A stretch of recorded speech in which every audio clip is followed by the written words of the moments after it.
In our state's capital, everyone, the debate over abortion appears to be far from over. Yesterday, we told you when Tennessee's House of Representatives passed a bill aimed at banning abortions after a heartbeat is detected. That bill gaining amendments, one of which would protect Tennessee's current abortion limits, while this measure faces an expected legal challenge from the American Civil Liberties Union of Tennessee. Now, some House Democrats not happy about the decision, saying one of their members was not heard. New here at 5, our state capitol newsroom reporter Chris Bungard looking at what happened and the Speaker of the House's response.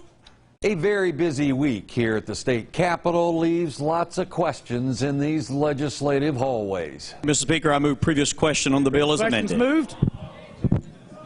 Cries from Democrats that a member of their party was left unheard during the Fetal Heartbeat Bill debate Thursday showed the continued steep divide between Tennessee Republicans and Democrats on abortion.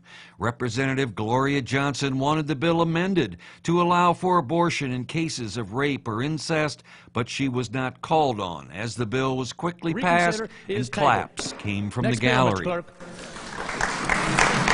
Order. Order in the room. The Republicans did everything they could just to silence her and silence Tennessee women. Republican Speaker Glenn Cassady said he followed House rules in not calling on Johnson when there's a motion to vote on the bill by moving for previous question. The Republican supermajority agreed. Under parliamentary procedures, when someone moves previous question, that takes precedence over amendments. Democrat leader Mike Stewart says his party would not have done it that way if they were the supermajority.